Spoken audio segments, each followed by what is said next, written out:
রাজের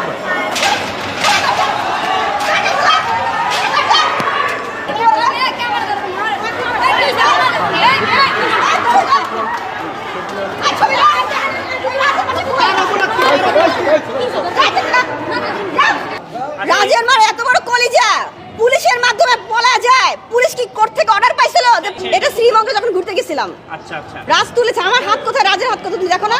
আরে কোথায় পাবো? এটা আমার ছবি, রাজ তুলছে। হ্যাঁ, আমার মোবাইল থেকে তোলা। এগুলো র ফুটেজ আছে, র ফুটেজ দিতে পারবো।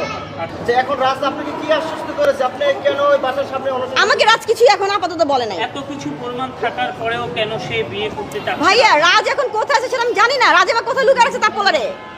রাজ আমাকে কিছুই বলে নাই, আমি কিভাবে বুঝবো? আমি রাজের মাকে দোষ, আমি রাজের মাকে, রাজের দুলাভাইকে, সঞ্জিত শাহকে দোষ দিচ্ছি, কারণ রাজের মা এবং রাজের দুলাভাই সবচেয়ে বড় শয়তান।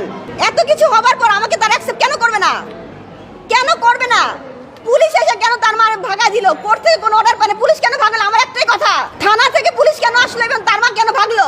এখন আমি রাজকে বলছি, রাজ 10-12 দিনে আমরা কখনো ফিজিওলজিস্ট যেতে পারি না, আমার একটা সময় দাও। ও আমার কথা শুনে নাই। এবং আমি কেন কাজ করছি জানো? রাজকে যেন আমি না হারাই। রাজের কথা যদি আমি না শুনি, রাজের চলে যায়, এই ভয়ে আমি রাজের সাথে ফিজিক্যাল রিলেশন করছি। ভাইয়া, আমাদের রিলেশন মাত্র 2 মাস। 2 মাসের মাথায় যে এত কিছু আমি জানি না। আমি তো 2 মাসের মাথায় তোর বলছি বিয়ে করো। ভাইয়া, আমি 2 মাসের মাথায় বিয়ে করার কথা বলছি, বুঝো নাই? যত তাড়াতাড়ি ফিজিক্যালে গেছি তত তাড়াতাড়ি বিয়ের কথা বলছি আমি। কেমন কথা বললে এটা তুমি আমাকে? না, সেটা আপনাকে বললাম অ্যাডাল মেয়ে। এই যে এখন যে তুমি যে আমাকে অ্যাডাল বলছো, আমি সেটাই বলেছি। যত তাড়াতাড়ি আমি প্রেম করছি তোমার, তত তাড়াতাড়ি বিয়ের কথা বলছিলাম রাজকে। তো রাজের মা যেন রাজকে সরাই রাখি। তুমি দেখো, কালকে পুলিশ অফিসার আসছে, আজকে রাজের মা নাই। তার মানে বুঝে নাও কোর্ট থেকে অর্ডার পায় নাকি এরপর মহিলা ভাগারা। আমি তো জানি না। রাজের মা যদি রাজকে লুকায় রেখা বলে পোলা রাজি নাই, এটা কে বিশ্বাস করবা? কাজ করেন আপনি? আমি বিল্ডিং এ সিঁড়ি মোছা কাজ করি। বিল্ডিং এ কাজ করেন? সিঁড়ি মোছা। আপনাকে সে চিনে? না, আমি চিনি। আমি বয়ে থেকে নিচে সিঁড়ি এই বাসা কি রাস্তাকে আনতো কিনা? রাজ কি তাকে বাসায় আনতো কিনা? না, আমি দেখি নাই। সত্য কথা বলবেন, যেটা সত্যি সেটা বলবেন। হ্যাঁ, আনতো? তাহলে সে আপনাকে চিনে কিভাবে? যেটা আপনি না আমি সবসময় আইসি গেছে, আমার দেখছে। আমার চিনে না। আমি নিচে বয়ে থাকি, নিচে ঝাড়ু দেই, দুটো সিঁড়ি ঝাড়ু দেই, সিঁড়ি মুছি, ছাদ পরিষ্কার করি। আমার চিনে নাও নি।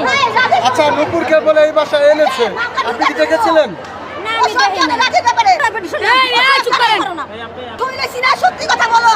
তুমি একটা সাউন্ড করবেন না। আমি বলো, কি আমি কাছে বিয়ে রুকছি। সত্যি কথা বলো। আপনি বাপে টাকা দেবে আমারে? বলো। আমার ছোট ছোট ছেলে মেয়ে তুই আমি কাজে আইছি। বলো, রাজের সম্পর্কে কথা বল। রাজের সাথে সম্পর্ক আছে বলো। আমি জানি সব খারাপ ফলাফল। রাজের সম্পর্ক আছে বলো। আমার ওই কোন সম্পর্ক আছে? ও সব জানে। এই আপনি কি জানেন? এই আপনি কি জানেন? আমি কিছু জানি না। রাজের বাসায় কাজের বুয়া, ও সব জানে। কাজের বাসায় আমি রাজের কি কাজের বুয়া? এই বিড়িলা মামলা দিন তুমি। আচ্ছা, দিয়েন মামলা। আমি দিয়েন। হ্যাঁ, ও সব জানে। আচ্ছা, দিয়েন মামলা, দিয়েন আমার নামে। আপনি বলতেছেন আপনি কিছুই জানেন না, উনি বলতেছেন উনি আপনাকে ভালো করে চেনে। একজন মানুষ না চিনলে কিভাবে আপনাকে টাইনা হিস্ট্রি ধরে? আপনি যা জানেন বলেন, কোনো সমস্যা আমি তো জানি না। আমি কি বলবো বলেন? আমি জানি না। আমি আই যাই সিঁড়িতে, সিঁড়ি মুছে, ছাদ পরিষ্কার করি, গ্যাস পরিষ্কার করি। লোক না থাকলে আমার ডাকে।